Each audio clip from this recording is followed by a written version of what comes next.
Hey, I'm the Intuitive Empress, and this is your moon message for the full moon in Pisces. Um, my natal moon is in Pisces, so I'm excited about all of the energy that's coming now that Mercury has stationed direct. Of course, there's still like a little shadow period, but we're starting to see a lot of what the revelations are from the eclipse season and the Pisces moon, the full moon, the illumination from the depths, our inner depths, is really going to shine brightly and shine a light on what the lessons we're supposed to learn after the eclipses and retrogrades and what still remains that we need to let go. So I'm doing a 4 card spread. I pulled the moon out first just to kind of set the tone. And the spread asks us 4 questions. It asks, what must we sacrifice? Where must we learn to listen to our inner being, our unconscious? What's blocking us from truly listening? And what do we stand to gain when we listen, when we uncover the things, that we're burying deep, deep within us, like that Pisces ocean. So the first card we got, where do we need to sacrifice? We got the air element. And this is also, what can we learn to let go of? What beliefs do we need to surrender? And this is really about us being in our head, being very cerebral, very logical. I mean, we need logic, right? We function in a world that requires us to use our brain, but it seems like we're doing too much of that. Too much thinking, too much worrying, too much negativity around what our inspired emotions are, our inspired actions are. Anytime we're getting urges and impulses to do the good things, to do what our inner being wants us to do, we immediately start having all of these thoughts that race in our head about the reasons why they're not going to work, the reasons why they cannot work. And we just start putting all types of roadblocks in our own way. So we really need to let go of our almost impulsive reaction to kind of kill our own dreams. So the second card that we got is, where must we listen to our unconscious, and what parts of our life can we benefit more by listening to our intuition? And we got the devil. So what that lets us know is that we get all kinds of intuitive hits about the people, the things that we're doing that aren't good for us, okay? So we have a tendency to get attached to habits and people that don't serve our best interests. And the thing about the devil card, especially in the traditional tarot deck, the Rider-Waite-Smith, is you have almost the lovers, and they're shackled, but they're choosing to be shackled, and they're choosing to remain in this state of codependency.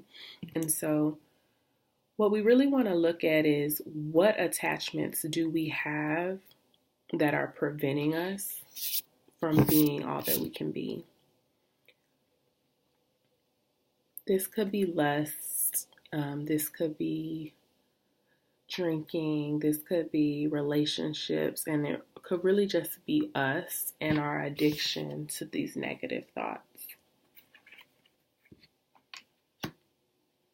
Our addiction to suffering, being so used to telling ourselves that what we have isn't enough, or we're supposed to suffer, or life is just the way it is, telling ourselves that the devil is keeping us down when it's really just us. Now, this is really important because the devil oftentimes can represent a person, but people are just a reflection of what we're putting out there, what lessons we're supposed to be learning. So if we're attracting people that don't appreciate us, then we need to check how we can better show ourselves appreciation, how we can better draw those boundaries, um, raise the standard for how we're treating ourselves so that other people can act accordingly. It's also, needing validation from people that we're wanting something from, because there's nothing wrong with desire. Like, you can want to love on someone and you can want the love from them back, but why do we need why do we need so much the feedback from them to feel good about ourselves? What is it about our repeated cycle of attaching to folks that don't encourage us, that don't bring out the best in us? Now, the third card is what blocks us from hearing it, and we got Zapana Chapana, which is an Orisha representing healing and sickness. And so I really feel like this is a sickness and a healing that needs to be done about our worthiness, about what we deserve in our business, in our relationships, and in our friendships.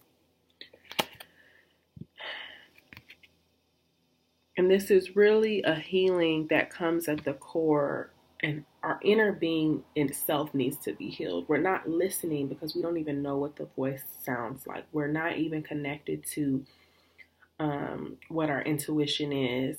There may be some cloudiness because we have so much of this cerebral, logical thinking going on that we've really, really buried what it feels like to be emotionally in tune and know what our intuition is telling us. And so there really has to be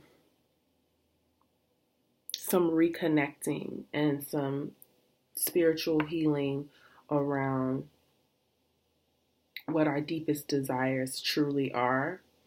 Because if we're just walking around day by day doing things to make other people happy, addicted to positive feedback from people who really are non-factors, you're the most important person. So you don't have to keep doing things to make other people happy or to keep doing things that you think are going to make other people like you more. Okay? So a healing around our self-worth and our ability to stand firm in what our desires are and not what our surface level lusts are. When we reconnect to what we want our outcome to be, like what will really truly make us fulfilled, then we'll start making better choices of who to engage with, so that we can stop repeating these cycles of hurt, of shallow relationships, because you can be engaging in a lot of activities that leaves you feeling empty. And so there's a healing needed there. Now, what will happen when we release all of these things? And just to kind of go back over what we're needing to release. We're needing to release negative thought patterns. We're needing to release the impulse to shut down what our ideas are, what our inspired actions are, especially around our business or just creative ideas that we know we're getting, pulled to do, but we find distractions that keep us from doing it, whether that's numbing ourselves through alcohol, numbing ourselves in other ways, finding distractions like going out, hanging out, just having a good time, but still after it's all done. And this can even be sex. Like, okay, it's fantastic. It's, sensual. It's, you just feel so light after. You just feel so free. But then when it's over, when it's done, you don't have that lasting fulfillment. And so there's a real healing behind, I would say, routines that are going to bring more fulfillment than these things that just pop up to kind of distract us from what our soul is really calling us towards. Now, what will happen when we release these negative thought patterns and these tendencies to find distractions that keep us from doing the things that we're called to do? And we got the 10 of water. And so this is abundance. These are true relationships that help bring you up, lift you up. So we're needing to cut off all of that devil stuff, okay? Don't want to offend anybody, but anything that's negative, anything that leaves you feeling unfulfilled, anything that leaves you feeling negative, a bad taste in your mouth, like you're not good enough, that they must not really love you.